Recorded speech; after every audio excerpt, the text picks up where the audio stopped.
ko lang i-remind muli ang ating naunang mga pinag-aralan tungkol sa process of disciple making or discipleship.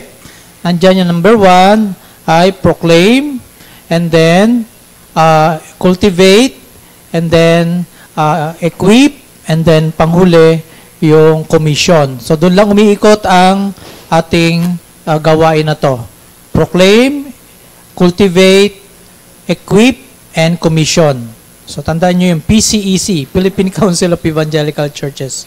And then, pagkatapos nun, inumpisa natin yung tinatawag nating CLAPS.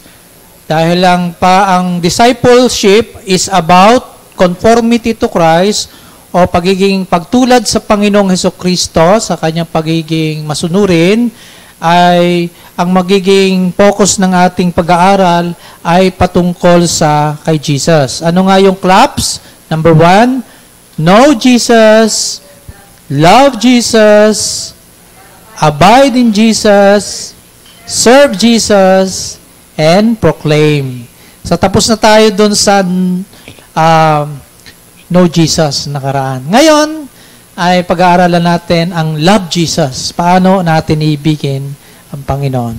But before my presentation, ay panoorin po muna natin itong video na to.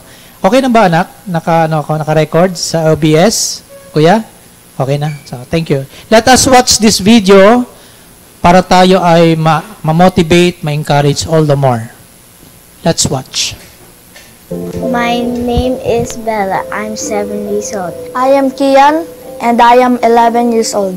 I am Mudet, and I'm 4 years old. I am Lance, and I'm 18. I'm Yana, and I'm 15. I am Freedom, and I am 16 years old. I am Ansley. I am 5 years old. I'm Daniel, and I'm 12 years old. I am Mikey, and I'm 17. I am Noah. I'm 6 years old. I am Ethan. I'm 10 years old. I am Dwayne, and I'm 13.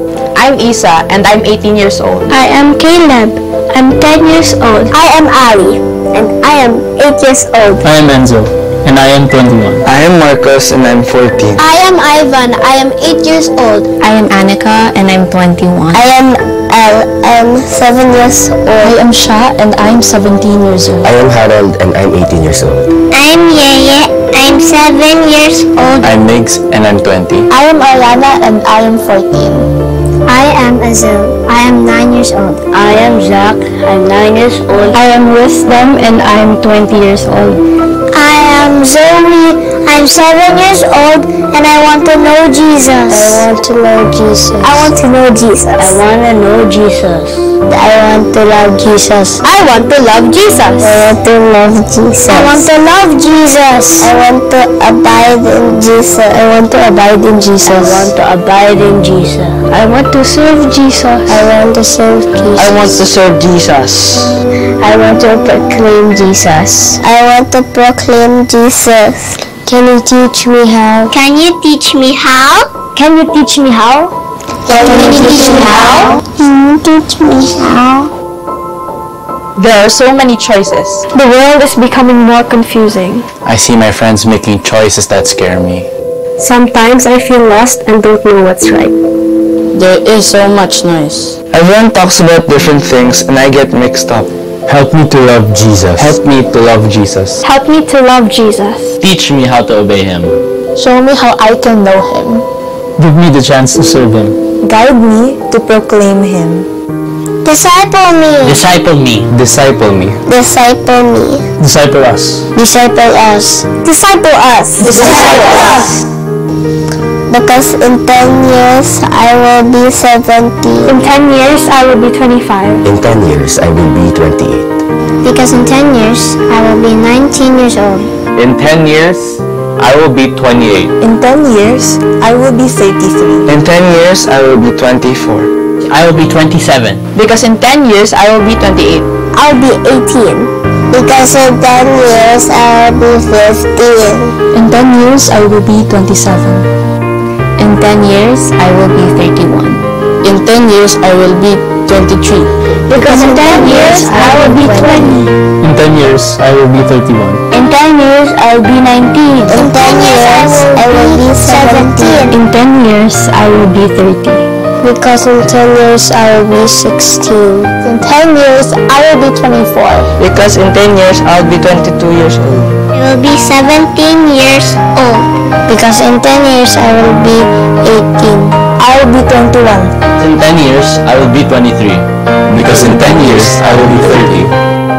I want to feel safe and loved like Jesus says. I wish I had someone to show me how to pray and be kind. Lead us. Help us. Teach us. Disciple us. Disciple us. Disciple us. Help us know Jesus. Help us love Jesus. Help us abide in Jesus. Help us serve Jesus. Help us proclaim Jesus. So that we too can disciple others.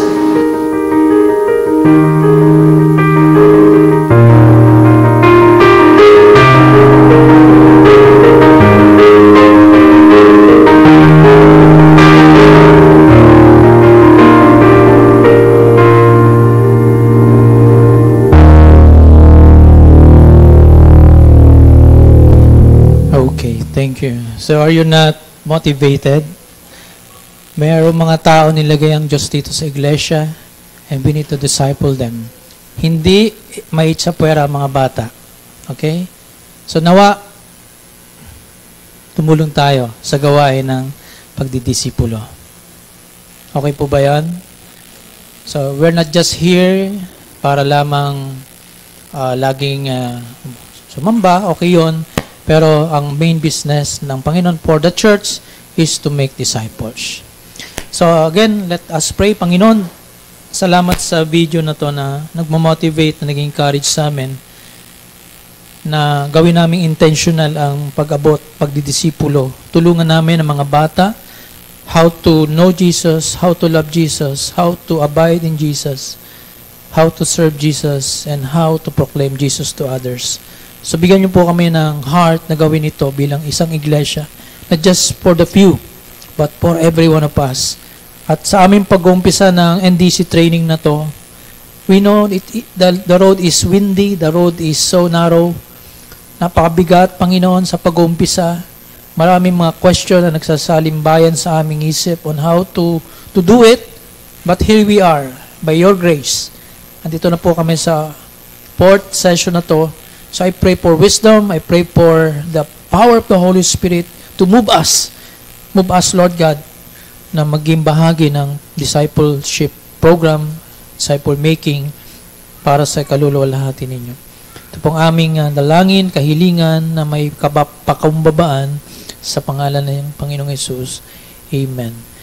Okay, so today, natapos natin yung Know Jesus, medyo naging mahaba tayo. Pero ngayon, medyo maiksi na and naghahanda ako ng PowerPoint. I hope magiging maganda ito para sa atin, sa hapong to.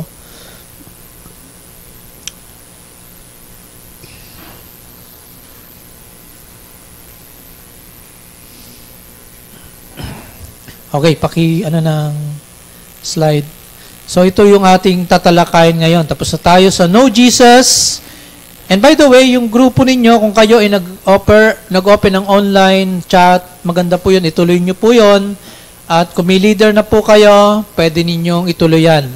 Sa mga hindi pa nagbubuo ng small group, pwede rin po kayo magbuo. Sa mga kabataan, magbuo kayo. Kung marami kayo, gawin yung 2 grupo. Sa mga kababaihan, kung kayo ay marami, gawin nyo ring 2 grupo. Sa mga kalalakihan, wala pa kami para nahuhuli, pero hopefully, papunta tayo doon. Okay, so love Jesus, ibigin si Jesus. Next slide, please. So, sa introduction, ano ba yung pinakamahalagang utos o dakila? Makikita natin yan sa Matthew 22:37 hanggang 39. Pwede kang basahin ng isa sa inyo, si Ate Gemma. Pakibasa kung mababasa mo yung Matthew 22:37 to 39.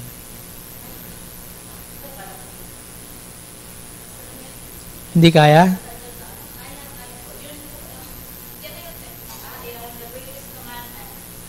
Sumagot si Jesus, ibigin mo ang Panginoon ng Diyos ng buong puso, ng buong kaluluwa at ng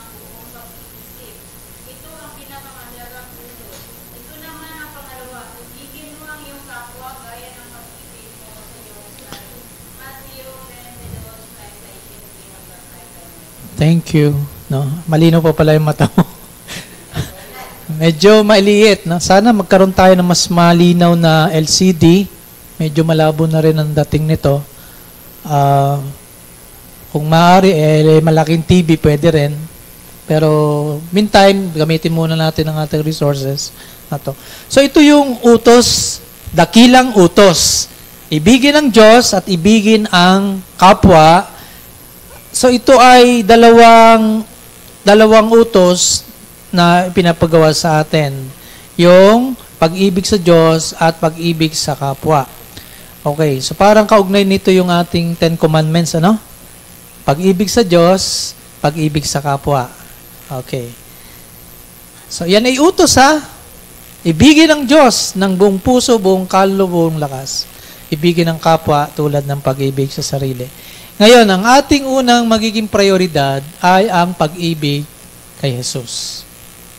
Bago natin maibig yung kapwa natin, asawa, anak, ang dapat pag-ibayuhin natin, patibayan natin, pag-ibig natin sa Panginoong Jesus. Slide number 4, please. Ito po yung ating prioridad, ang ibigin si Jesus. Okay? Ang bilis naman. Parang talaga minamadali na kung walis, akin na nga yung clicker. Bago ko pa may paliwanag. Parang, sige, basahin nyo na lang, uwi na tayo. So, ito yung prioridad natin, to love Jesus, okay?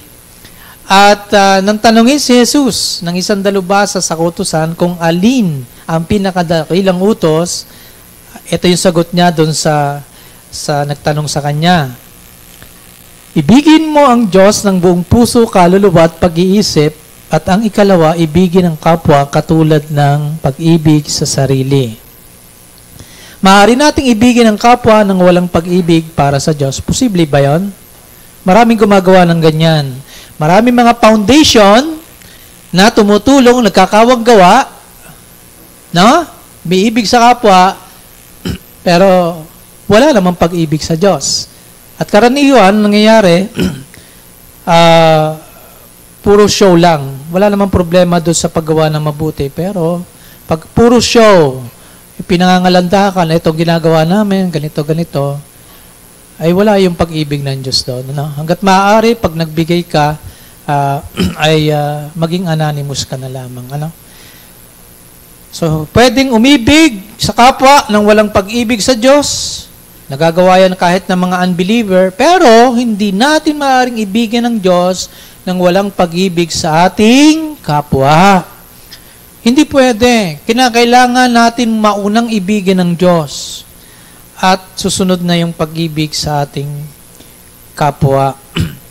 Ang pag-ibig sa kapwa, ang pinakamataas na uri ng pagtaya ng ating pag-ibig sa Diyos. No, paano natin iibigin ng Diyos na hindi natin nakikita kung ating kapatid na nangangailangan na ating nakikita ay hindi natin maibig? So, ang pinakamataas na uri ng pagsusuri, pag-examine, kung talagang love natin ang Panginoong Diyos ay ang ating kapwa. Anong sabi ng Panginoon? Ano man ang gawin nyo sa mga maliliit na ito, ginawa ninyo para sa akin. Di ba? So, ito yung tinatawag na testing ground. No? So, hindi sapat na tayo ay sumasamba. Maganda yan, tuwing linggo, pero masama naman ang ating pakikitungo sa iba. Ano? Kaya importante ho yan. Next. So, tingnan natin kung paano tayo mamumuhay ng isang pinagpala at mabuting buhay. Sa parehong dahilan, maaari tayong mamuhay na isang mabuting buhay, maging mabuti sa kapwa, at gumawa ng mabubuting gawain sa kaharian ng Diyos.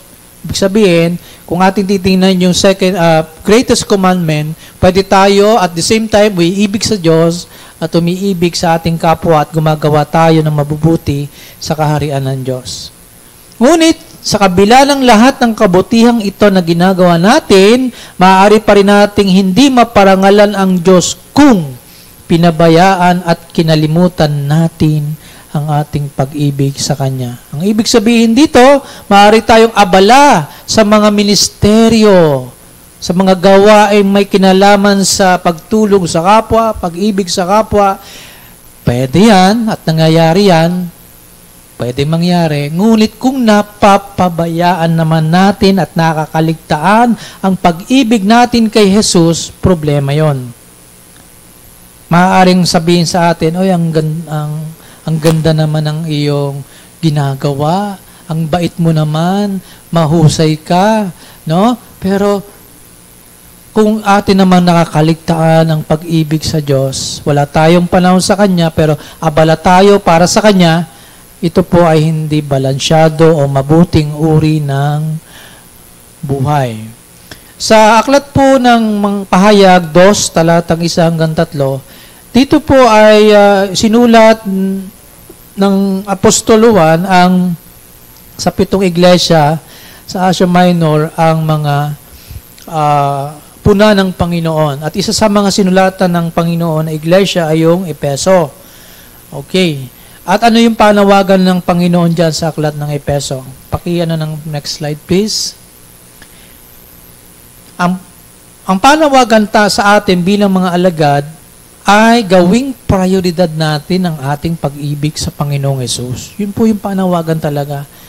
So bago yung gawain ng Panginoon, maging abala tayo sa nagbigay ng gawain. No, hindi pwede nating i-equate yung tayo abala sa ministeryo pero wala tayong panahong mag-devotion sa Panginoon. Pastor ako, nangangaral ako, nagpe-prepare ng sermon, wala naman akong time para makipagniig sa Diyos sa panalangin. So, ang leader ako, magaling akong kumanta pero hindi yung aking devotional life may problema. Hindi ko naaalala ang Diyos the whole week. Pwede ba yon? Nangyayari ba yon? Nangyayari yon. Kaya ngayon, patatagin, palalimin ang pag-ibig sa Panginoong Hesus. At yung mga ginagawa natin sa gawain ng Panginoon, yan ay nagiging magaang gawin, no? Nagiging normal na gawain na lang sa atin. Hindi na tayo nahihirapan, hindi na tayo nabibigatan, hindi na tayo naghahanap bakit wala ka sa gawain. Alam nyo, nanawagan ako ng pagtulong sa mga kapatid. Alam ko naman may hanap buhay. Pagka-araw ng Friday, alam ko mahirap. So, dumating ang aling 2 kapatid, salamat. Pero alam ko, hindi ako naninisi na wala kayo. Alam ko. Pero kung mayroon, dumating. Praise God. Sapagkat ako naniniwala na yan ay gawain ng Panginoon, ay salamat sapagkat yung na mga napakaraming tao rito nung araw ng Friday. Grabe. Pero alam nyo, kahit kulang kami, ang Diyos ang gumawa ng paraan para yung mga volunteers na lang na mga tumatanggap, sila rin nagkamada dito. So, importante yan. Okay. At naging magaan yun po para sa akin, sapagkat hindi naman ako nagbubuhat, hindi naman makakabuhat eh. Masaya ho ako, dumamin tao. Sabi ko nga, parang ito yung direksyon ng Diyos sa atin, ito yung DNA ng simbahan eh. Umpisa tayo sa pagtulong sa mga biktima ng Ondoy. Naalala nyo, namigay tayo ng relief goods. No? Tapos may mga dumarating ditong katulad niyan na mga tinutulungan tayo. Okay? At nakikipag-partner sa atin, mga foundation. So ito po ay DNA. Ngayon, makikita natin kung ang pag-ibig natin sa Panginoon ang prioridad dapat, ito ho makikita natin doon sa church sa Ephesus. Sapagkat noong unang siglo, first century, ang mga Kristiyano sa Efeso ay maganda ang mga ginagawa nila para sa Diyos. Sila ay pinuri ni Jesus dahil sa kanilang faithful service. Makikita natin yan sa Pahayag 2, 1 hanggang 3. Ano ho? And then alam niya ng Panginoon kung paano sila gumawa at nagsakripisyo ng matapat para sa kaharian ng Diyos. Yung mga Kristiyano dyan sa Efeso, grabe kung maglingkod at gumawa para sa kaharian ng Diyos. Ano pa? Sila, naging matatag silang nakibaka laban sa masama at mga nagtuturo ng mali. So, meron silang matatag na doktrina. Pagkatapos, matyaga silang nagpatuloy sa kanilang pananampalataya kahit mabigat yung kanilang sitwasyon. Ang ganda ng commendation ng Panginoon sa church sa Ephesus. At hindi sila napagod sa paggawa ng mga gawain sa ministry sa Pahayag 2:1-3. Pero ano po makikita natin? Nirebuke pa rin sila ng Panginoon. Sa kabila ng kasipagan nila, pagiging tama yung doctrine nila, sila ay naging matapat sa kabila ng mga testing, may rebuke si Lord Jesus sa kanila. Pakiano ng slide, please. Tapos na yan. Sige. Ano rebuke ni Lord? Ngunit sa kabila ng pagpupuri sa kanila ni Jesus, nirebuke sila ni Jesus dahil sa kanilang, paglimot. Saan? Sa kanilang unang pag-ibig. You have forgotten your first love. Sino ang dapat nilang ibigin? Ang Panginoon. Abala sila, matapat sila, pero kinaligtaan nila ang pag-ibig nila sa Panginoon. So ito ay isang seryosong charge laban sa isang church na naging matapat sa paglilingkod sa Kanya. Thank you po sa nagtitake ng note. Pwede ko po ipasa ito sa inyo sa ating group chat. Para kayo po ay thank you. So, seryoso yung akusasyon ng Panginoon laban sa church na ito. Kahit sila'y matapat na naglilingkod, gumaganap ng tungkulin, pero anong pinabayaan nila? Ang pag-ibig nila sa Panginoon. Pinalitan nila ng paglilingkod ang kanilang pag-ibig kay Jesus. Nangyayari ba yun sa atin? Abala tayo sa gawaing paglilingkod, pero hindi tayo abala doon sa tumawag sa atin. Nakikipag-ugnayan tayo, sinasaliksik natin, lumalago tayo. Pero ang ating main concern, palaging ministry, gawain. Turo dito, gawa doon, pero pinabayaan natin yung ating love for the Lord. Nangyayari ba yun? Pwede, Abala tayo para sa kaharian, pero hindi tayo abala kasama ng hari. Subalit mas matimbang para kay Jesus ang kanilang pag-ibig sa Kanya kaysa sa kanilang ginagawa para sa Kanya. Ang ganda ng commendation, pero ito, mayroon kayong kulang. Ito yung punas sa inyo. Okay? So, ibig sabihin, ay talagang nangyayari yan noon at nangyayari yan ngayon sa mga mananampalataya. May tendency na sa kaabalahan natin sa gawain ng ministeryo, lahat para sa Diyos, pero hindi natin nabibigyang halaga ang ating kaugnayan sa ating Panginoon. Okay, so ngayon, tinawag sila ng Panginoong Yesus para sila ay magsisi. Okay. Si Lord po yung tumatawag na yan, magsisi daw kayo. Anyway, nangyayari talaga yan. Okay lang, Ate Bem. Go ahead. Okay, so dahil dyan, may kakulangan sila. Anong mangyayari ngayon? Tinawag sila ng Panginoon, magsisi kayo. Imagine, masipag sila sa gawain, matapat sila sa teaching nila, pero kulang sila sa pag-ibig sa Panginoon. Anong panawagan ni Lord? Mag-repent. Pagkatapos ng rebuke, inatasan ni Jesus ang mga Kristiyano sa church sa Efeso na muling pag-alabi ng kanilang pag-ibig sa Kanya. Di ba? Ipinakita ni Jesus ang bigat ng kanilang offense. Kung hindi sila magsisisi at manunumbalik sa Kanya, mararanasan nila ang bigat ng bunga ng kanilang kasalanan. Ano naging kasalanan nila? They forgot to love the one they are serving. Wow. Ngunit kung sila'y magsisisi, aanihin nila ang gantimpala ng kanilang pagsunod. Yan ay nasa Revelations 2:5-7. So, gawing prioridad ang pag-ibig sa Panginoong Hesus. Maaring abala ka sa ministry pero nadadry ka na.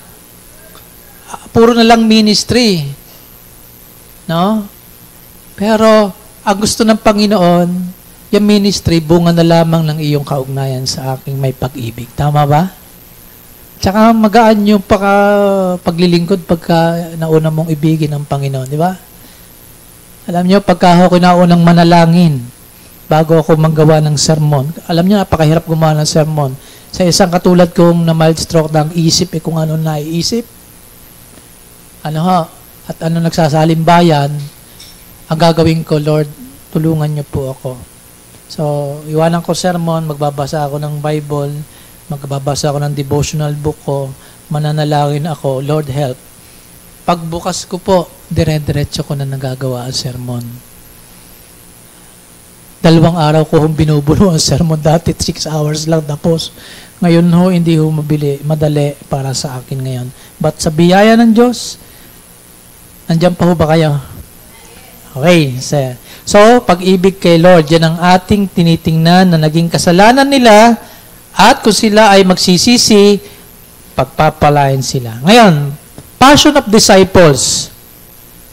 Ano ang dapat maging passion or yung hangarin naisin ng isang alagad ni Jesus? May 3 tayong bagay na dapat makita dyan. Dalawa. Una, the passion to love Jesus. Ang mga disipulo ng Panginoong Jesus ay nararapat na pag-ibayuhin ang kanilang pag-ibig kay Jesus bilang nararapat na tugon nila sa kanyang ginawa doon sa krus. Bakit ba tayo iibig kay Lord Jesus? Dahil sa kanyang pagliligtas. Napakawala naman nating walang utang na loob natin. Kung matapos tayong iligtas, hindi natin siya iibigin. So, yun ang dahilan. Dahil iligtas tayo, anong ginagawa natin? Tumutugon tayo, may pag-ibig. Dapat nating palagi ang tandaan ng passion ng bawat isang disciple ni Jesus ay ang ibigin siya. Pangalawa, bukod sa passion to love Jesus, kailangan number 1 sa ating list sa priority sa buhay ay ating ibigin si Jesus. Number 1, kung ito yung number 1, paggising pa lang sa umaga, nagpapasalamat na tayo. Meron na tayong pagkilala sa Kanya. Pagbulat pa lang nating mga mata, hindi ko agad Facebook ko agad, Lord, thank you. Ang pag-ibig kay Jesus ay ang prioridad ng isang disciple. Ang ating kaugnayan sa Panginoon ay isang kaugnayan may pag-ibig. Tama ba? We are in love relationship with our Lord. At inutusan ng Diyos ang Israel na ibigin nila ang Diyos ng kanilang buong pagkatao. Kaya ang pag-ibig sa Panginoong Jesucristo ay isang pagpapasya. You could choose to love Jesus or you could choose not to love Jesus and do the ministry without loving Him. Pero mas maganda, ito ang priority. You love the Lord. Ang pag-ibig natin sa Diyos ng buong pagkatao ay hindi isang damdamin lamang. Ang pag-ibig natin sa Diyos ay hindi katulad ng ating pag-ibig sa mga tao na involve yung ating feelings. May binabasa akong libro, The Road Less Traveled, by Dr. Scottie Peck. Alam nyo, bahagi ng disiplina pala yung pag-ibig. Sa mag-asawa daw, sabi ng libro na yon, ang pag-ibig, falling in love and falling out of love. No? Pwede kang ma-fall in love without exerting too much effort kasi you feel it. And sa mga marriage, kapag ang batayan ng inyong pagsasama ay falling in love, mabuhay. Pero sila sabi noon, ang gusto na ay falling continually in love. Sapagkat kung puro damdamin lang, magsusubside yung damdamin. Pag naklas ng inyong magkaibang mundo, iiwanan ninyo ang damdamin. At ano ang mangingibabaw? Dapat mangingibabaw yung pag-ibig, yung genuine love sa kabila ng pagkakaiba. At sa pag-ibig natin sa Diyos, hindi tayo nakabatay sa pakiramdam lang. Ang pag-ibig sa Diyos ay isang desisyon upang sambahin, sundin at pagtiwalaan siya araw-araw. Kaya kayo nandito, umiibig kayo sa Diyos. Sumasamba kayo sa Diyos kasi iniibig ninyo siya. Di ho ba? Ang pag-ibig sa Diyos ay pag-ibig din natin sa ating kapwa. At ang pag-ibig kay Jesus ang dapat maging passion ng bawat disipulo ng Panginoon. So, basta lagi natin tandaan, after the Lord Jesus, na makilala natin siya, hindi nahihinto doon o titigil, mag-stop. we need to continue knowing and to love Him. Okay? Next, araw-araw natin siyang iibigin. Disciples who love Jesus, number 1, worship Him. Ang mga alagad ng umiibig kay Jesus ay sumasamba sa Kanya. Nilikha ng Diyos ang tao upang sumamba sa Kanya mula sa simula hanggang sa walang hanggan. Alam natin ang pagtawag sa atin ng Diyos ay para tayo ay gawin niyang mananambahan sa Kanyang ganang sarili. Okay? So, ang pagsamba natin ay nagsimula dito hanggang sa pagpapatuloy sa kabila sa buhay na walang hanggan. Ang pagsamba kasama ng komunidad ng mga mananampalataya ay nagaganap sa tuwing nagtitipon sila sa isang dako kapag araw ng linggo. Yan. Ito ay corporate worship of the Lord. Yung pang-individual, mahalaga din yan. Mahalaga to. Mahalaga din yung pang-individual na pagsamba. Sapagkat dito naman ay naipapahayag ng isang mananampalataya sa pamagitan ng pamumuhay na kalugod-lugod sa Diyos sa araw-araw. Ibig sabihin, yung worship is a lifestyle. No? Isang uri ng buhay na namumuhay na kalugod-lugod sa Diyos. Anong batayan dyan? Romans 12, 1 and 2. Di ba? No? Mababasa natin yon na ihain ninyong buhay ang inyong katawan bilang katampatang pagsamba ninyo sa Diyos. Nakikipag-communicate ang isang disciple sa Panginoon sa pamagitan ng prayer and study or meditation of the Word of God. So ito yung punto dyan. If we are to love Jesus, we need to spend time to pray and to meditate on the Word of God. Yun ang importante. Pang-individual to. Hindi ko pwedeng gawin ito para sa iyo, Jello, di ba? Ikaw ang gagawa niyan. Decision mo yan. Pipiliin mo yan na gawin. You have to fight for that. Fight your time for God. Okay? Kaya tayo ay lalago kapag ating inuna ang pananalangin at pagbubulay-bulay ng salita ng Diyos. Na huwag nawang lumipas yung buong maghapon na never mo nabuksan ang Bible. Never ka nakinig ng salita ng Diyos. Hindi ka nga lalago sa iyong pag-ibig sa Panginoon. Sa araw ng sama-samang pagsamba, pinapahayag naman ng mga disciples ang kanilang pagtugon at pagkilala sa dakilang gawa ng Panginoon, ang paglikha at pagliligtas niya sa kanila. Maiksing time lamang ang ating pagsamba rito, tuwing araw ng linggo, mas maraming time na po pwede mong magugol privately sa bahay upang sumamba sa Diyos. Araw-araw, ikaw ang magpapasya niyan. Kung mahal mo si Lord, pero kung hindi mo talaga mahal, hindi mo siya bibigyan ng time. Yun lang naman, ganun kasimple. Pero kung mahal mo talaga si Lord, aside from coming here every Sunday to worship Him, kasama ng mga kapatid, you will give time to pray and to meditate on His Word. No? Yan po yung importante sa discipleship. Ang pag-ibig kay Jesus. Kasi mahirap sumunod kay Lord, susunod yan, abide in Jesus, obey Jesus, di ba? Kung hindi mo siya iniibig. Ayaw din naman ng Diyos na susunod tayo na pipilitan lamang. Ang gusto ng Lord, kaya ka susunod, iniibig mo siya. Di ba? Kaya ka susunod, iniibig mo siya. Yun po yung motivasyon ng pagsunod sa Diyos. Okay, next. So, hindi na natin gagawin itong group discussion. Pero sabi dito sa awit 95:6-7, hali kayo, lumuhod tayo at sumamba sa Panginoon na lumikha sa atin, dahil siya ang ating Diyos at tayo ang kanyang mga mamamayan. Tulad natin mga tupa sa kanyang kawan na kanyang binabantayan at inaalagaan. Ang ganda ng panawagan dito. Hali kayo, lumuhod tayo, sumama tayo sa Panginoon ang lumikha. Alam nyo, kung gagawin lang natin yan sa ating mga mahal sa buhay, halika, sumamba tayo. Marami kang problema, sumamba tayo.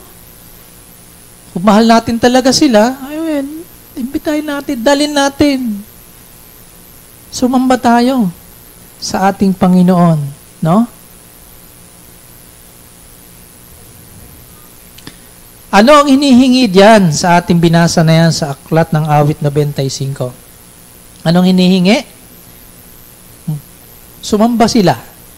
At tayo din, gusto ng Diyos na tayo sumamba sa Kanya. So tingnan naman natin ito, paano natin maiibig ang Diyos? Sa pamagitan ng pamumuhay ng buhay na kalugod-lugod sa Kanya. Sabi sa Romans 12 verse 1 and 2, pwede bang basahin ng isa sa atin ng malakas?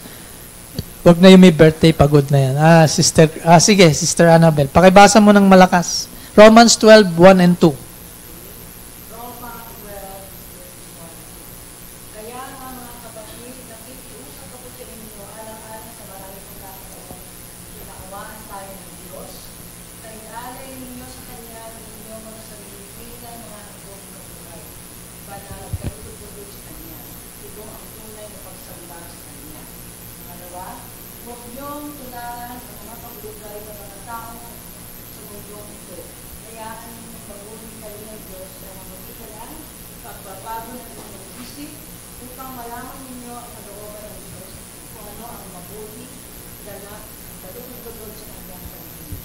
Thank you.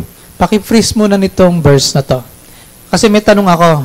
So batay dito sa ating binasa, pwede sumagot ang sino man mula sa inyo. Paano po tayo makakapamuhay ng buhay na kalugod-lugod sa Panginoon? Sabi dito. Pwede bang may sumagot? Paano daw tayo makakapamuhay ng buhay na kalugod-lugod sa Diyos? Batay dito. Ang alin? Yun. So, ang sarili ang iyong iaalay, ihahandog. Ang kaugnay na salita nito, isuko mo sa Diyos. Ang problema sa marami sa mga Kristiyano, kulang yung surrender sa Panginoon. Hindi may surrender ang time kay Lord, hindi may surrender ang talent, hindi may surrender yung treasure sa Panginoon. No? Pero gusto ng Panginoon, ialay natin ang lahat na meron tayo, ang ating katawan, ang ating buhay. No? At yun daw ang ating katampatang pagsamba sa Kanya. So yung palang pagsamba ay merong reflection yan sa buhay natin. No? Ngayon, gawin natin itong mas konkreto or practical. Batay dito, sa inyong palagay, ano kaya yung anyo ng ganitong buhay na kalugod-lugod sa Panginoon? Kung sinasabi sa atin ay ialay ang inyong sarili bihalang buhay, banal at kalugod-lugod, huwag na kayong umayon sa takbo ng sanlibutan, magbago na kayo ng pag-iisip upang inyong mapagtanto ang kalooban ng Diyos. Ano kaya ang anyo nito sa ating buhay? Paano ito makikita? Anong uri ng buhay mula Lunes hanggang Linggo, o mula Linggo hanggang Sabado, ang buhay na merong ganitong anyo na nakahandog sa Panginoon at hindi umaayon sa takbo ng sanlibutan? Sige nga.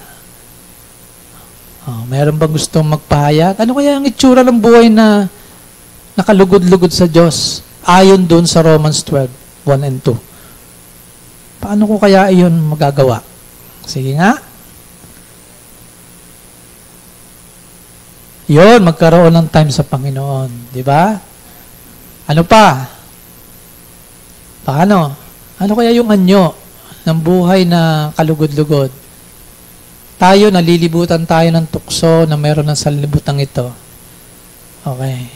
Ano yung mga tukso? Lust of the flesh, lust of the eyes, pride of life. Kasama dyan pagiging materialistic na tao natin. Tukso yan. Ngayon, ito yung gusto ng Panginoon. Labanan natin yan sa worldliness na yan. Anong gagawin natin? We spend time with the Lord, we pray, we trust the Lord to provide us not what we want, but what we need. Kaya tayo nagiging materialistic because we want more. Hindi tayo satisfied.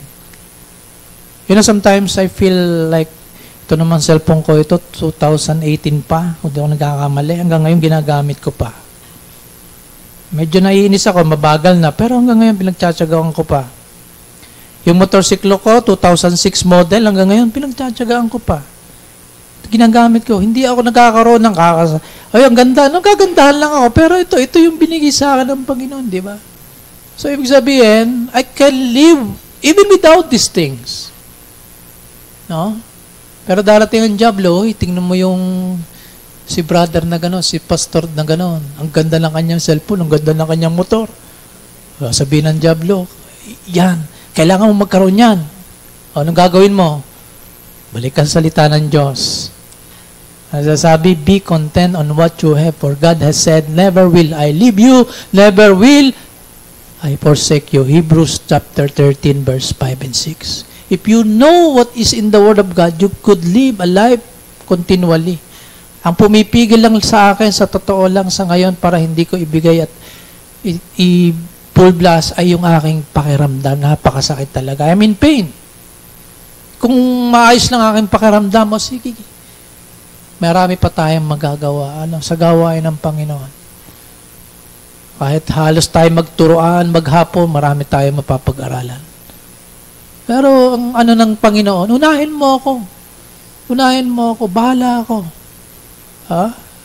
Bahala ako. Tama ba yun? Si Lord ang bahala. Unahin mo lang ako. Yan ang buhay na kalugod-lugod. Pag may worry, pabalik ka doon sa Bible. Do not worry about in anything. Philippians 4:8. But in everything by prayer and petition, present your request. Pag ako'y down, balik ako sa Bible. Book of Psalm.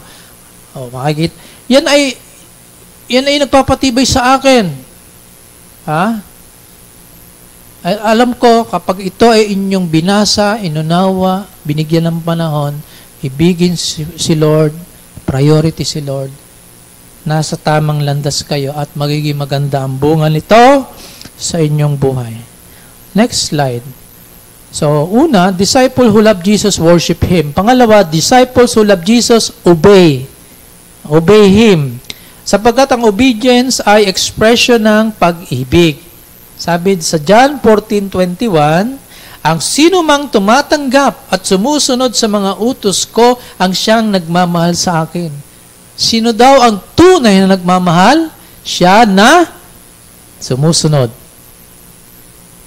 Ang nagmamahal sa akin, ang sabi ng Panginoon, mamahalin din ng aking Ama. Mamahalin ko rin siya at ipapakilala ko ang aking sarili sa Kanya. If there are times that you are doubting the love of the Lord, no? Baka meron ding kailangang iayos sa atin. Baka yung ating pagsunod sa Panginoon ay half-hearted. No? Sabi nga partial obedience is total disobedience pa rin. Ano di ba? So, unahin natin siya. No? Pakinggan natin siya. Okay.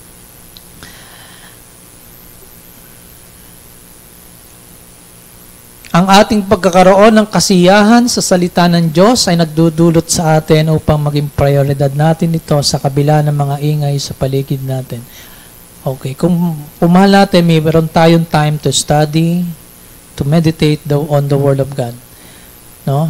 So, kabila ng kaabalahan, fight your time to read your Bible. And habang ang salita ng Diyos ay nag-uugat sa ating puso at kaisipan, natututunan nating sundin at maging joy ito para sa atin. Kumita ka na isang mananampalataya na punong-puno ang kanyang puso ng salita ng Diyos. No? Kahit yan ay maraming pagsubok na pinagdaraanan, makikita mo, hindi nag-i-smile, pero makikita mo ay nagtitiwala siya, nagpapatuloy siya, nagiging matapat siya sa kanyang pag-ibig at pagsunod sa Panginoon. Hindi lamang ito nagbibigay kasiyahan kay Jesus, yung pagbibigay ng panahon sa salita niya, kundi ito naman ay nagpapakita rin ng ating pag-ibig sa Kanya. Sabi nga ng isang mangaral, ang Bible daw, love letter. Sino sa inyo ang gumagawa ng love letter nung kayo ay nililigawan pa ng inyong Ako, gumawa ako ng love letter para kay Mrs. Ewan ko kung binasa, di ko na alam. Bago ko maihulog sa Japan, babayaran ko pa Anyway, love letter, siyempre, mahal ko Siya gagawa ako. Kahit pampuro, pambobola. Hindi naman. Pero ang totoo lang, mahal mo siyempre. Ikaw naman, kung mahal mo rin yung tao, Binabasa mo ba yan? Babasahin mo, love letter niya eh. So, ganun din sa Diyos. Love letter daw ang salita ng Diyos para sa atin, basahin natin, dahil ito ay tungkol sa ating kaugnayang may pag-ibig. Sa una, anong una? The disciples who love Jesus worship Him. The disciples who love Jesus obey. Panguli, wala na. Tapos na tayo, pero ito, the disciples who love Jesus trust Him. Trust Him. Ano ba salitang trust? Tiwala. May tiwala. Panatag ka sa Kanya. No? So, basahin nga ng isa sa atin yung Matthew 6:30 to 33. Si Jello, ikaw na nga bumasa. Malinaw bang mata mo? Sige, pakibasa mo.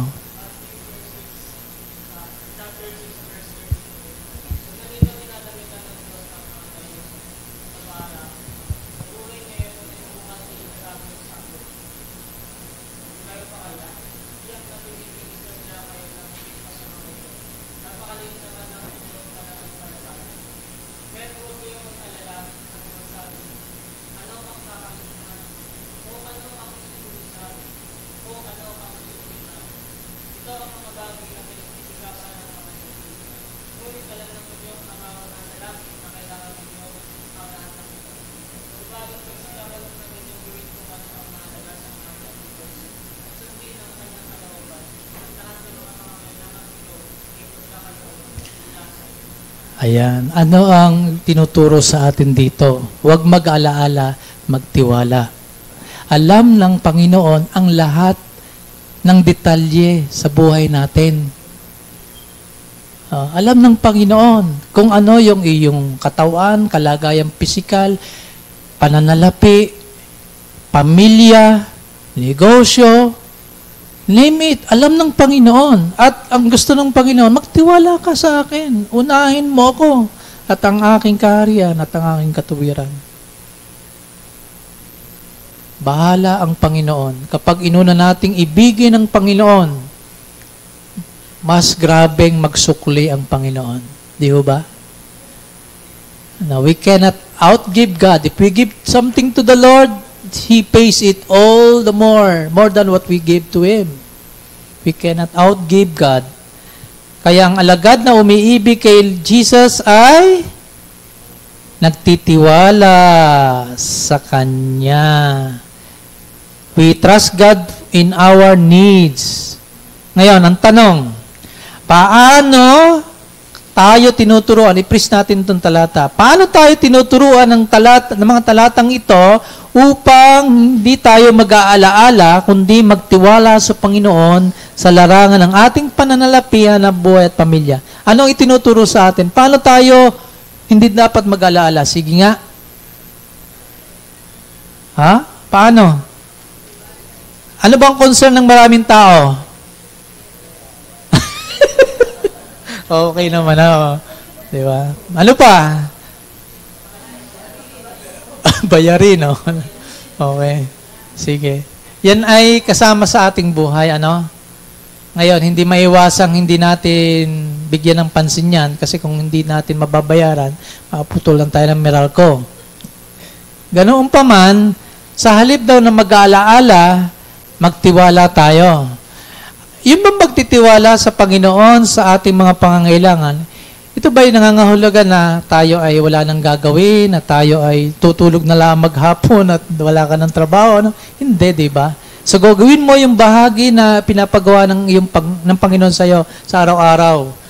Meron kang trabaho, at kung kailangan ng extra na resources or pondo para matugunan ng Panginoon, manalangin ka, God can make a way para i-provide yung needs na kailangan mo. Di ba? Merong pamaraan ng Diyos. Huwag natin limitahan yung kayang gawin ng Diyos. Pero ang problema sa atin, ako wala ng pera, tatakbo muna kay Bombay o sa kapitbahay. Pero unahin, manalangin muna. Lagi ko ipapatotoo. 1 milyon hinihingi sa amin para kayo maoperahan sa puso. No? 1 milyon. 1 buwan at kalahati kami ni Mrs. na nananalangin. Wala kaming pinagsabihan ni sa inyo, wala din namin pinaalam sa aking mga pamilya, wala na kaming pinagpaalaman. Ipinanalangin muna namin ng isang buhat kalahati. Pagkatapos sinabihan ko yung aking professor sa Japan na ganito, please pray for me, kailangan ko maoperahan. Yun lang. Alam niyo ang tugon niya, how much do you need? Oh. How much do you need? No, di ba? Nag-pray lang kami, inuuna namin si Lord. Kaya yung sa mga karanasan ng mga pagdurusa at paghihirap, no, na meron naranasan ko, at ang provision ng Lord, katapatan ng Lord, ngayon pa ba tayo bibitaw? Okay ba? O baka kayo bumitaw na? Anyway, wag po. Okay. Anong area ng iyong buhay ang nangangailangan ng iyong pagtitiwala sa Panginoon bilang bahagi ng iyong love sa Kanya? Meron ba? Kaya mo bang pagtiwalaan si Lord para sa iyong kalusugan, sa iyong panganalapi, sa iyong mga pangailangan ng iyong mga anak sa pag-aaral? Alam nyo, di biro magpaaral ng koleyo ngayon, no? Di ba? Alam na mga magulang yan. Sabi ko nga, Lord, bakit si Matias sa UP ayaw naman mag-forestry? Tanggap naman, ayaw naman mag-forestry sa UPLB, ayaw daw.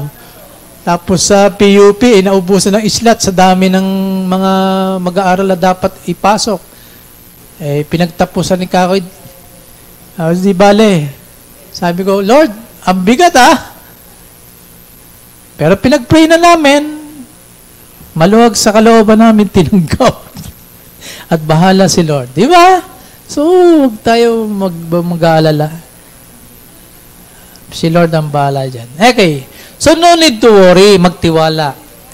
Hindi kailangan mag-alaala ng isang disciple ni Christ tungkol sa kanyang future. Hawak ni Lord ang future natin. Dahil nalalaman ng Lord ang kanyang needs. Sinabi ni Jesus sa kanyang mga disciples, sa halip na mag-aalala, hanapin at sundin siya. Sa halip na mag-alaala, magtiwala sa kanya.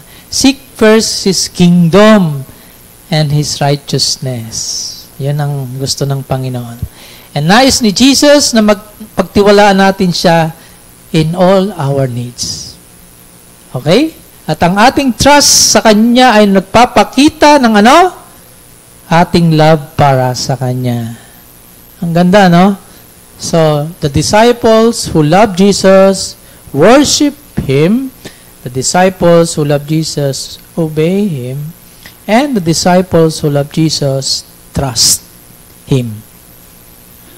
Okay? Kung naipagkatiwala natin ang ating kaligtasan kay Jesucristo, how much more yung ating pananalapi, ang ating kalusugan, ang ating bukas.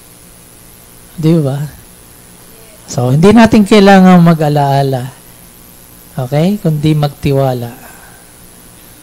Ngayon, aplikasyon na tayo. We can choose to follow the Lord this week. So, habang ikaw ay naglalaan ng time kay Lord, sa pamagitan ng prayer at pagbubulay-bulay ng kanyang mga salita, ito maganda. Kapag yung inuna siya sa araw-araw, ituturo niya sa iyo kung aling era sa iyong buhay na kailangan mong sundin siya. If you spend time alone with God in prayer and you meditate on His Word, the Holy Spirit will show you which area in your life needs obedience. And after that, you choose to obey the Lord this week. Kung ano yung area na nahihirapan ka sundin, tutulungan ka ng Panginoon. Ilapat mo yan, gawin mo yan sa araw na to. Ano ba yung mga area na nahihirapan kang ibigay kay Lord? Pagtiwalaan siya. Maayos kayo lahat, no? Wala. Praise God. Wala area. Lahat. Ay, okay. Good. Okay. And then, so yan this week, kung kayo nag-aalala sa Book of Mark, continue, no? Pero ito, individual na to Kung kayo ay mayroong mga area na hinahirapan kanyong i-surrender kay Lord, you prioritize prayer and study of His Word. And the Lord will show it to you, and the Lord will help you deal with that. And you will be peaceful and joyful this week. Whatever it is, no? Ano man yung area na yan, choose to trust, surrender that to Him. And then, kung ikaw ay meron lang dinidisciple sa grupo, and you're trying to help, no? At ikaw ay nagtitiwala sa iyong discipler, na hindi ka ichichismis, pwede mo sabihin sa kanya yung area na yan. Ano? Halimbawa, ako ay ang aking area, nahirapan ako, hindi ko makontrol ang aking galit. Pwede ba ipanalangin mo ako? Lagi ako nagagalit, hindi ko maintindihan bakit. Nainis ako, bakit? Pwede ba ipanalangin mo ko? And that is discipleship already. Ano? Nahihirapan akong makontrol ang aking katakawan.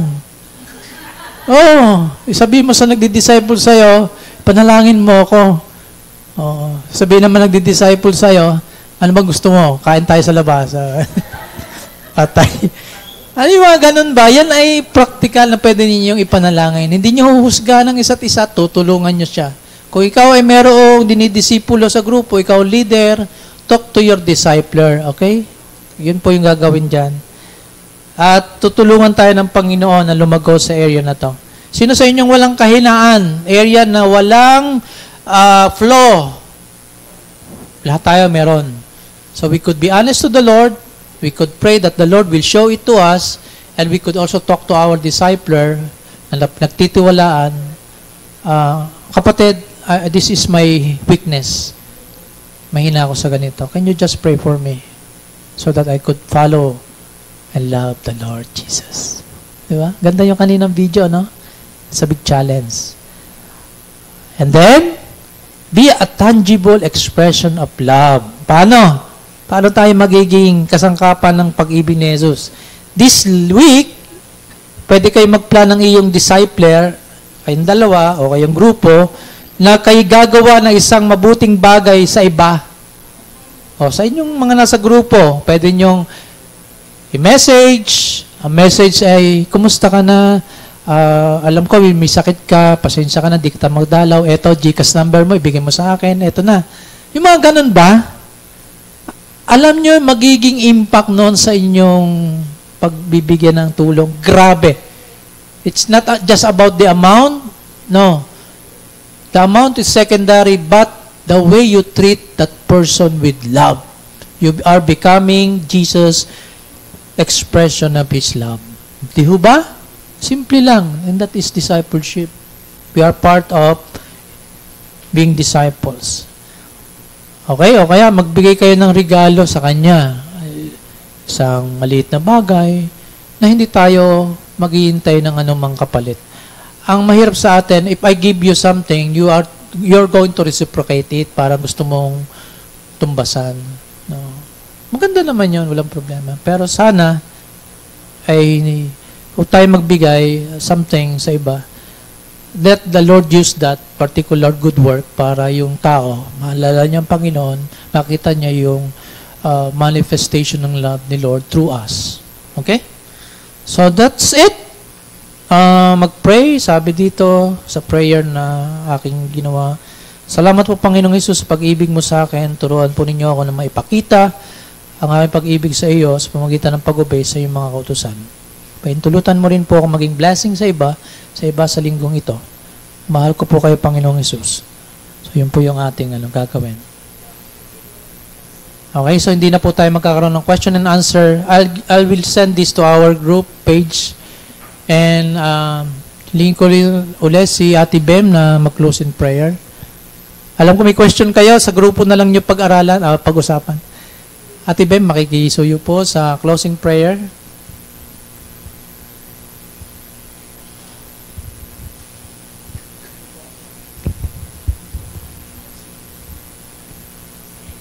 Ama, patuloy po kaming nagpapasalamat sa inyo, Panginoon. Tunay na pinupuri ka namin, Panginoon, sa araw na ito, sa araw-araw, sa oras-oras, Panginoon. Salamat po, Panginoon, sa mga napag-aralan namin ngayong oras na ito, Panginoon, na tunay po na napakabuti niyo, Panginoon. Tinuturuan niyo kami sa pamamagitan po ng inyong mga salita through Pastor Mon din, Panginoon. Salamat po sa buhay ni Pastor Mon na nagtsatsaga, Panginoon, para sa amin lahat. Tulungan niyo kaming lumago sa pananampalataya.